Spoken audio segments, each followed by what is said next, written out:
While touring properties, one of the most common issues we see is mismanagement of the timber stands. This trend is obvious in both hardwood and pine stands. Implementing sound timber management should be a goal for every landowner from a habitat and income point of view. This could be an extremely productive area. It's easy to recognize when timber stands have been high graded. In hardwoods, you often see bigger stumps than the standing trees, or the standing trees are crooked or undesirable species, or have multiple stems. Multi-stem trees are a sign of stump sprouts that resulted from sprouts coming from where the tree had been harvested previously. A telltale sign is when you walk into a timber stand and there's a bunch of sweet gums and winged elm and maybe hickories in the south and no white oaks. That's a pretty good indication that sometime in the past, someone harvested the best and left the rest. In southern states, much of the timber that's being actively managed is pine trees. And there's almost always a forester involved because pines are planted as a cash crop tree. They're planted to be harvested at some date during the future. Even with that said, sometimes we find stands of mismanaged pines. Currently, the prices for pine timber is very low and many stands aren't being harvested when they should. This is resulting in the crowns rubbing each other, a lot of competition. There's competition for sunshine, nutrients, and water. And when there's too much competition, that causes stress on the trees like it would any organism. And if there's too much stress, of course, they get weak or allow disease to come in and greatly depreciate the value of that stand. You know, sometimes we're working a property where they harvested pines in the past, but they didn't replant pines or make a food plot or anything. And I don't like that because this is what happens. You get this thicket of volunteer pine that's too thick to ever grow up and make a valuable tree. And of course in the south, there'd be a bunch of sweet gum too. Those seeds are everywhere. And there's no food or valuable cover because of course when we get down low, it's wide open. So if you harvest pines, don't think you're doing a good conservation move by just letting it quote unquote go wild. It will grow up to an unusable state for man and for wildlife. Make sure you have a strategy to follow up so the land remains productive versus becoming this. Folks that own stands of timber need to have a good plan. And that plan, well, it's basically on a continuum. One side of that plan would be maximum timber production. And we want to make as much money off of the timber as we can. And that could be short term, a short rotation, or long term. Maybe you're growing pine trees with the goal of harvesting 40, 50, 60 years from now and selling the really high-end product of telephone poles.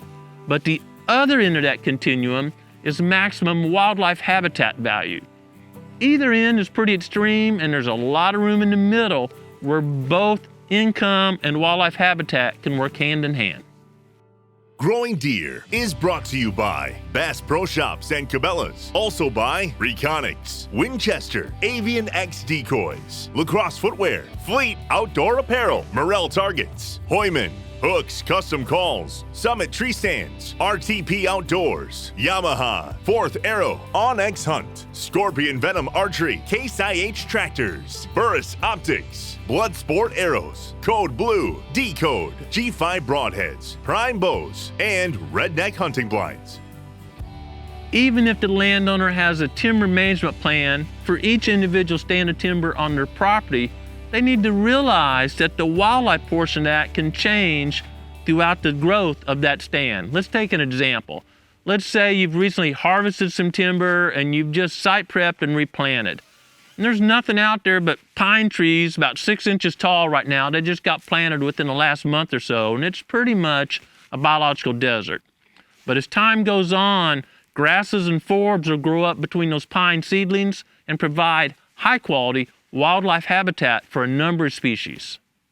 Then in a few years, well, those seedlings have grown up and they're now 6, 8 feet tall and the limbs are almost touching and it's shaded out all those grasses and forbs, and we're kind of back to that biological desert situation. If your management plan is on the side of the continuum towards wildlife habitat, you might consider planting those seedlings at a wider spacing. Currently, the industry tends to plant seedlings at about 7.5 feet by 7.5 feet. But imagine if you planted those at a 10 feet by 10 feet square, there's more years before those limbs touch each other, which means more years of grasses and forbs and high quality wildlife habitat. Making that choice obviously means a few less trees per acre and will reduce the income a bit, at least right off the bat during that first thinning. But then you might not remove quite as many trees and you make up that income with a larger tree or a higher value product on the second thinning. This same principle applies when pine trees are thinned as they're maturing. If you don't take many trees out, it's fewer years before the canopies touch each other. And that means two things. There's no sunshine getting to the forest floor and limited growth down there that benefits most wildlife species. And those trees are crowding each other sooner, which means, again, they're going under stress and are not as productive. On our continuum again, if you're leaning more towards the wildlife side, you know you're probably 50 to 75% over there, I suggest a thinning down to about 60 basal feet per acre. Now 60 basal feet per acre is kind of a technical forestry term, but just imagine if you could, the great big arms come out and squished all the trees together on an acre and there were 60 square feet. Or if there were 60 trees per acre and they each average about a foot at the base, that would be 60 basal feet per acre. So obviously the bigger the trees are, like a 2-foot tree, then there would only be 30 trees per acre, but those 2-foot trees have a lot bigger crowns, so you're still allowing about the same amount of sunshine to reach the forest floor.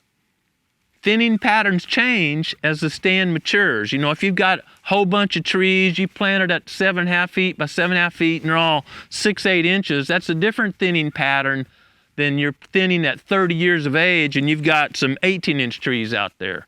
But the goal is going to be the same. How much sunshine are you putting down to the forest floor? Because if we don't get sun or photosynthesis within that first couple of feet, we're not providing high quality food for deer, turkey, nesting, bedding habitat, all the things that define a high quality wildlife habitat. So as a really good rule of thumb, the more space between the trees when they're planted or thinned, the longer that stand will be in a condition to provide really high quality wildlife habitat. And I want to say that pines can be managed to make a good income stream and great wildlife habitat throughout the life of the stand. Good timber management plans is a great way to release your property's potential to provide high quality habitat and hunting. If you'd like to learn more about our habitat management strategies, check out our channel and social media. Getting outside and learning more about habitat and what works and what doesn't is a great way to enjoy creation. But it's more important to take time every day, be quiet, and understand the Creator's will for your life. Thanks for watching Growing Deer.